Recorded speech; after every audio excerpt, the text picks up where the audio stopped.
Allez, super. Eh bien, bonsoir tout le monde. Donc, je déclare la séance ouverte de notre conseil municipal du 4 novembre. Alors, on a deux pouvoirs. Gérard Fay qui a donné son pouvoir à Nathalie Goua et Kevin Portier qui m'a donné son pouvoir. On a besoin, s'il vous plaît, d'un secrétaire de séance. Sandrine Curtel, merci beaucoup. Et comme d'habitude, à mettre à la discussion l'approbation du procès-verbal du dernier conseil municipal. Est-ce que vous avez des remarques ou des questions?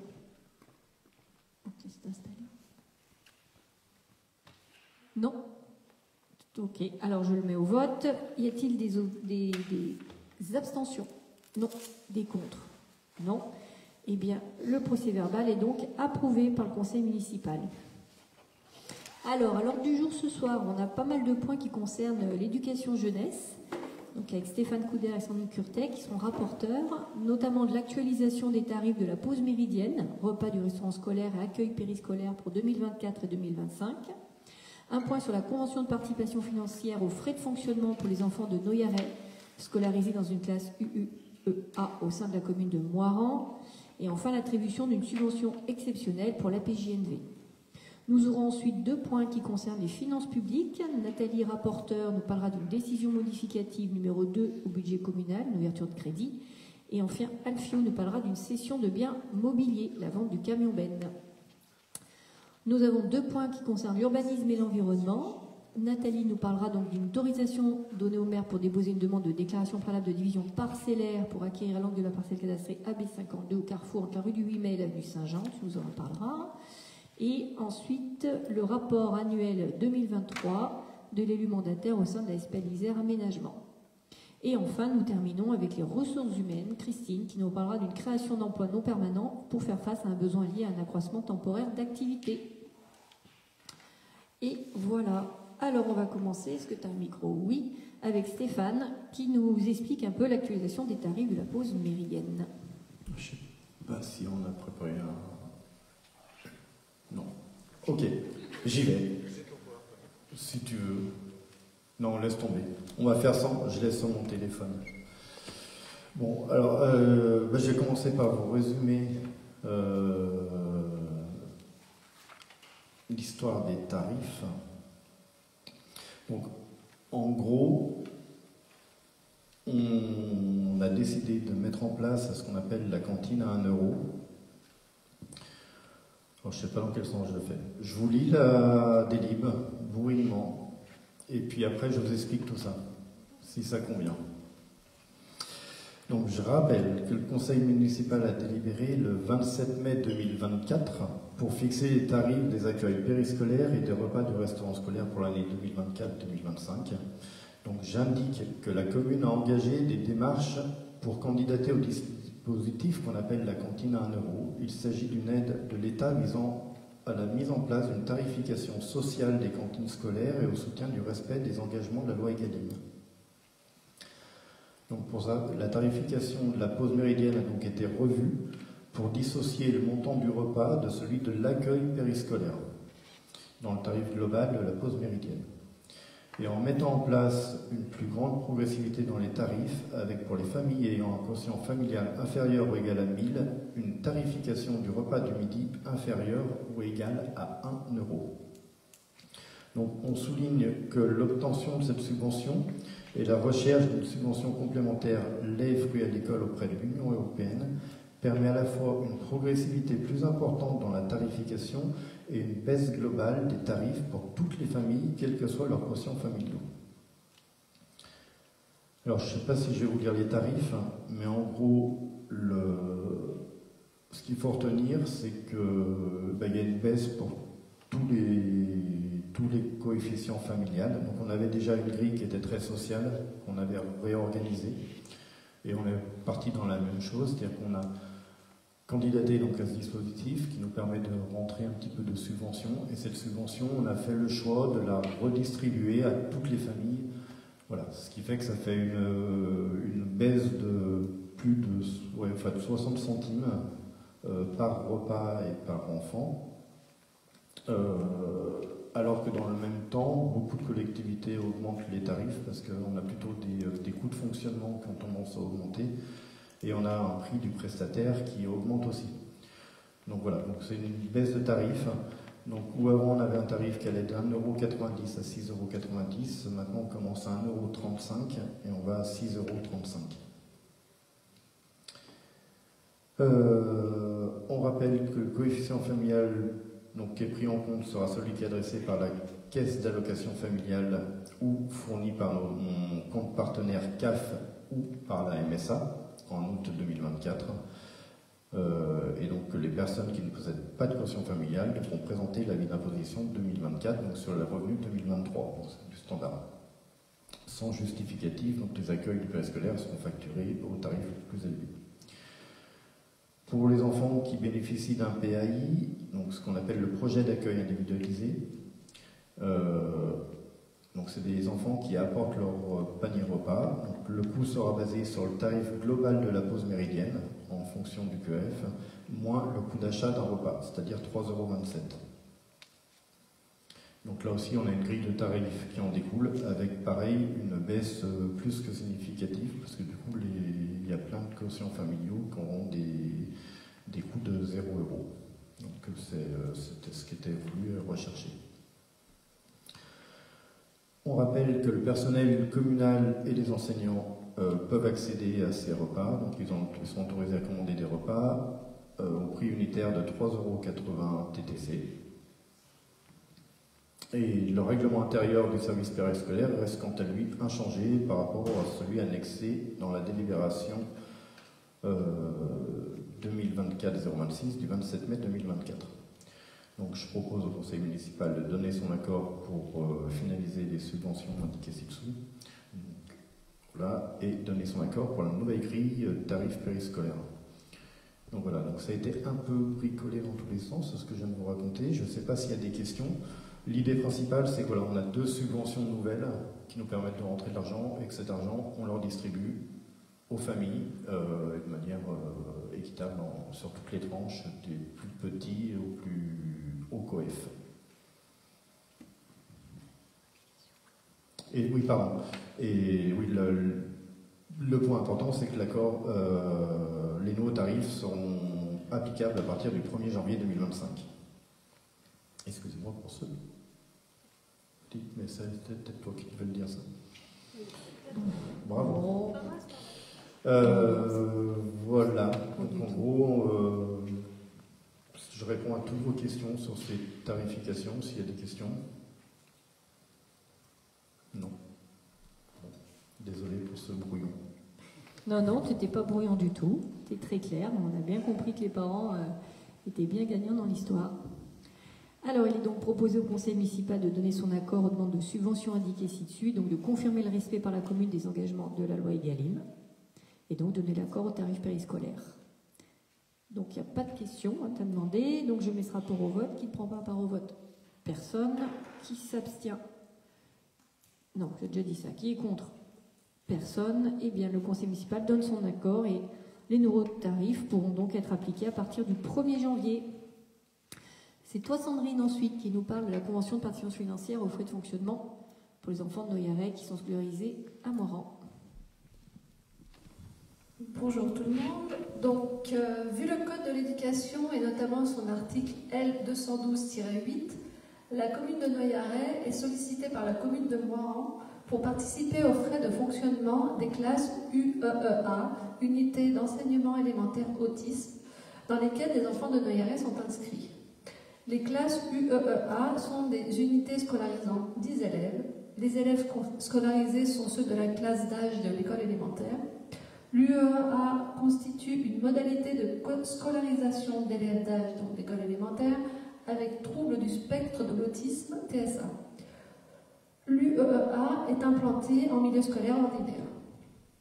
Le Code de l'éducation prévoit une participation des communes au prorata des frais de fonctionnement supportés par la commune accueillante. Donc la commune de Moiran a accueilli un enfant domicilié à Noyaret en classe UEA au cours de l'année scolaire 2023-2024 et donc sollicite la participation aux frais de fonctionnement selon les modalités exposées dans la convention 6 juin. Donc il sollicite la commune de Noyaret pour participer ses frais de fonctionnement. Pour le payeur concerné de l'année scolaire 2023-2024, le montant s'établit à 1 902,33 € par l'enfant, enfin pour l'enfant du coup, puisqu'il n'y en a qu'un.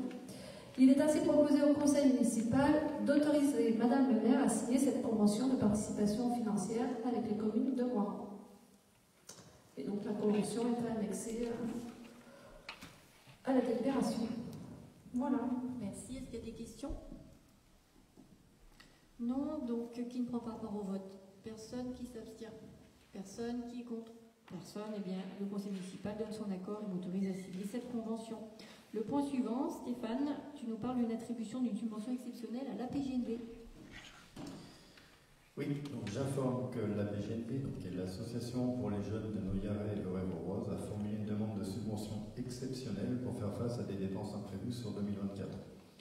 Donc c'était deux dépenses. Il y en a une, c'était la revalorisation salariale dans le secteur de l'animation, donc ça dépend directement de la convention collective, et une autre qui était liée à un coût de transport. En gros, vous avez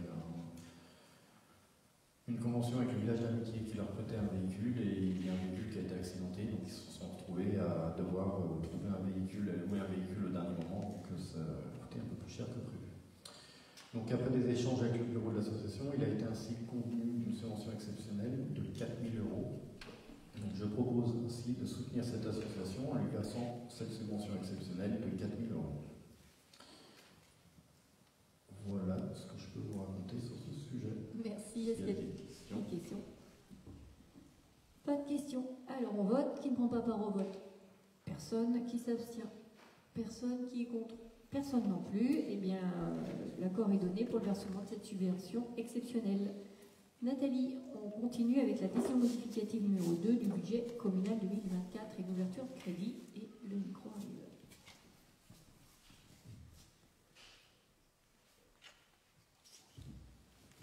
Bonsoir.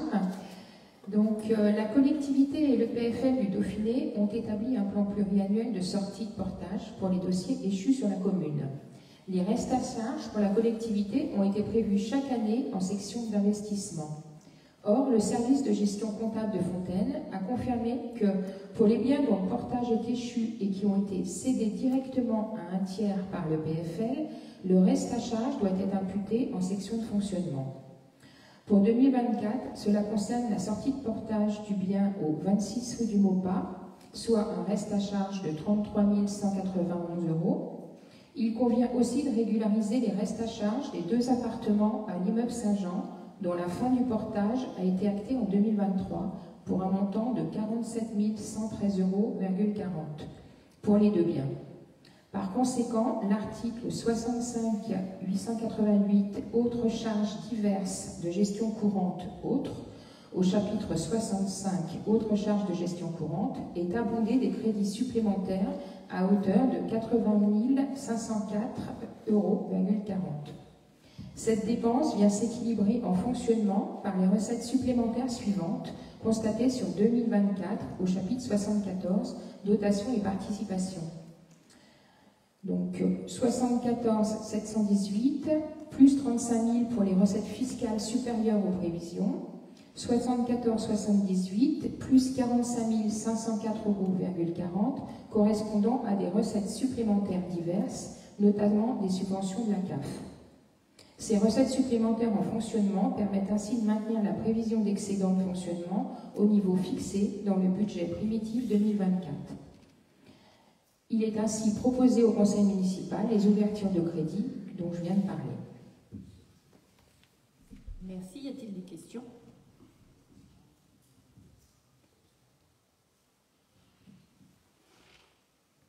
Non. Tu as besoin de précision? Tu veux des précisions? Non.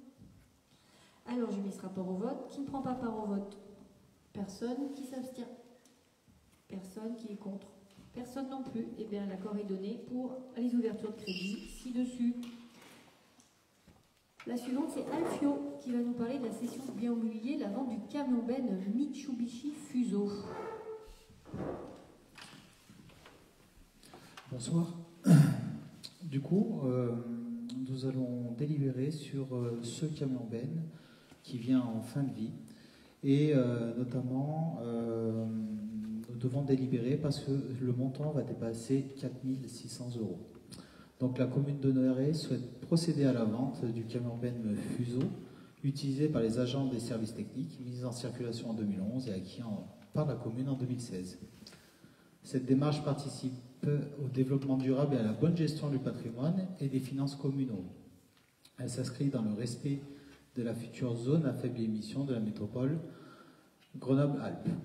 En gros, normalement, ce véhicule n'aurait pas dû circuler à partir de juillet 2025.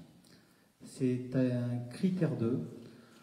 Et du coup, c'est pour ça que nous avons procédé, on va dire, à un switch avec l'achat d'un nouveau véhicule qui va intervenir dans les semaines à venir. Une nouvelle réunion, une petite aparté justement sur la ZFE.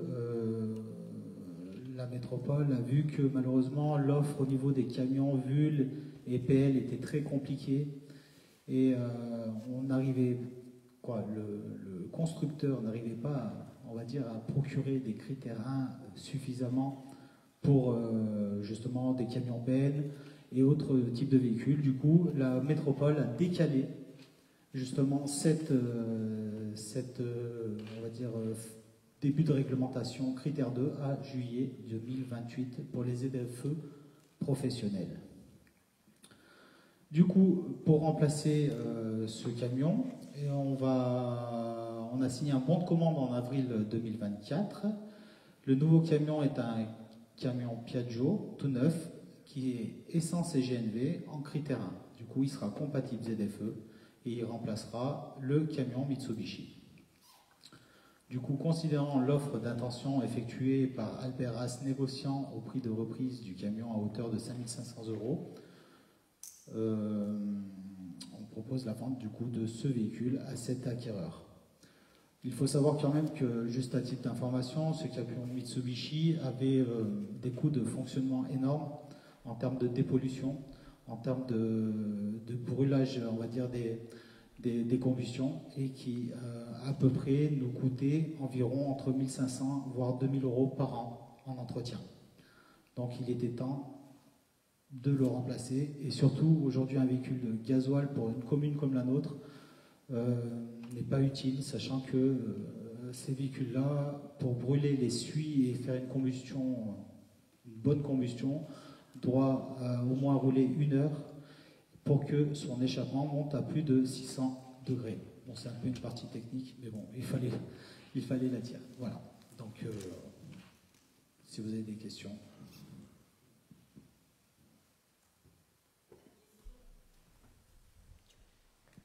Pas de questions, alors je mets ce rapport au vote.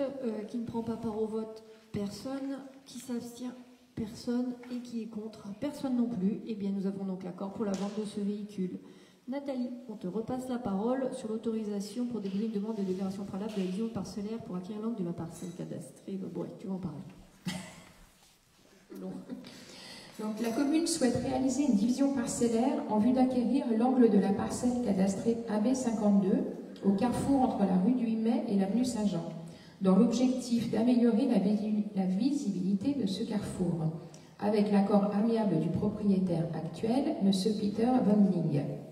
Considérant que le cabinet Agathe, géomètre expert, a été retenu pour réaliser les plans de ce projet, considérant que la commune sera accompagnée par l'office notarial Acti Memori, notaire à Fontaine, pour la réalisation des actes notariés relatifs à l'acquisition de cet angle de parcelle, considérant que la valeur vénale du bien est très inférieure au seuil de 180 000 €, impliquant que le domaine ne sera pas saisi par la commune pour cette acquisition, considérant que la commune envisage une acquisition à l'euro symbolique, je propose d'autoriser le maire à déposer une demande de déclaration préalable, d'autoriser le maire à procéder à l'acquisition de ce bien à l'amiable à l'euro symbolique auprès du propriétaire, et propose d'autoriser le maire à signer tout document relatif à la réalisation de cette opération. Merci. Y a-t-il des questions? Non, pas de questions. Donc je mets ce rapport au vote. Qui ne prend pas part au vote? Personne. Qui s'abstient? Personne. Qui est contre? Personne non plus. Donc le conseil municipal donne son accord et m'autorise déposer cette demande, procéder à l'acquisition et de signer tous les documents relatifs à la réalisation de cette opération. Tu continues avec le rapport annuel 2023 au sein de la SPL Isère Aménagement. Voilà, comme tous les ans, à la même époque. Donc, je rappelle que la société Isère Aménagement a été créée en 2010 à l'initiative du département d'Isère, de Grenoble-Alpes Métropole et de 9 autres collectivités. En application de l'article L. 1524-5 du Code général des collectivités territoriales, les organes délibérants des collectivités territoriales et de leurs groupements actionnaires doivent se prononcer sur un rapport écrit qui leur est soumis au moins une fois par an. Donc le rapport était annexé. S'agissant des collectivités actionnaires non directement représentées au conseil d'administration, donc nous, leurs représentants au sein de l'Assemblée spéciale assurent la communication de leur rapport aux organes délibérants des collectivités ou groupements qui en sont membres. La production du rapport a pour objet de renforcer l'information et le contrôle du conseil municipal sur la SPL et de vérifier que la société agit en cohérence avec les orientations et les actions conduites par la commune. Donc, conformément aux dispositions qui précèdent, il est proposé au conseil municipal de prendre acte du rapport de sa représentante au sein de l'Assemblée spéciale Isère Aménagement pour l'exercice 2023. Merci Nathalie. Est-ce qu'il y a des questions? Des précisions? Non. Donc on met au vote ce rapport. Qui ne prend pas part au vote? Personne. Qui s'abstient? Personne. Qui est contre? Personne non plus. Eh bien voilà, nous prenons acte de ce rapport. Et nous terminons avec les ressources humaines. Et Christine, tu vas nous parler des créations d'emplois non permanents pour faire face à un besoin lié à un accroissement temporaire d'activité. Bonsoir. Vu la loi 83-634 du 13 juillet 1983 et la loi 84-53 du 26 janvier 1984, vu la délibération numéro 20-20-31 du 28 juillet 2020 autorisant le recrutement d'agents contractuels sur des emplois non permanents pour faire face à des besoins liés à un accroissement temporaire ou saisonnier d'activité. Considérant qu'il est nécessaire de recruter des agents contractuels pour faire face à un besoin lié à un accroissement temporaire d'activité, à savoir pour assurer l'entretien des espaces verts, l'organisation de manifestations communales, la manutention et divers travaux dans les bâtiments communaux.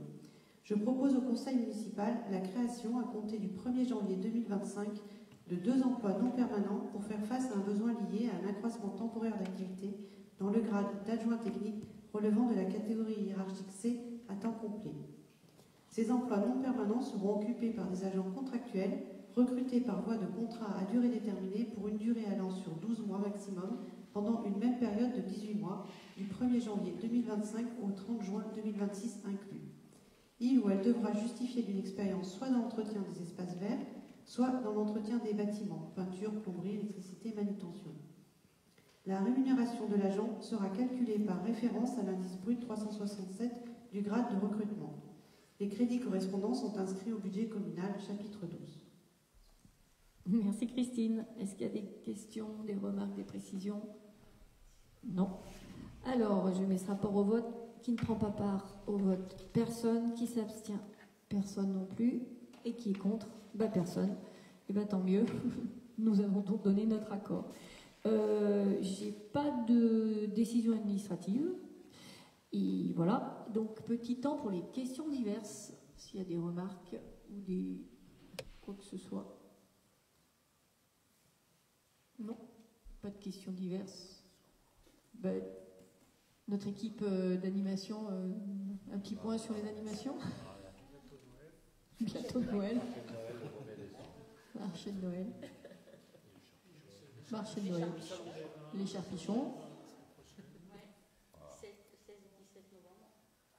Bon, en tout cas, toujours l'agenda en ligne sur notre magnifique appli de Noyaret. Bon, eh bien, le conseil municipal peut se terminer et je passe la parole au public. On vous passe un micro par contre, si vous voulez bien, parce qu'on n'entend pas très bien dans la salle.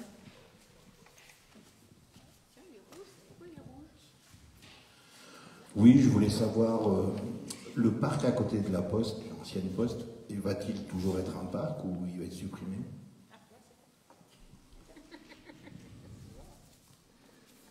Le parc en tant que tel ne sera plus un parc avec des jeux pour enfants. En fait, il a été classé par le département comme étant une zone humide protégée par le... c'est une zone protégée. Donc il va y avoir des aménagements qui permettront une mise en valeur et une traversée.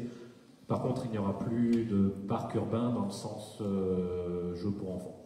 Ça sera vraiment un espace végétalisé, vert, qu'on pourra traverser, qu'on pourra sûrement avoir observer, imaginer des panneaux d'observation de la faune et la flore, mais par contre, pas... Voilà.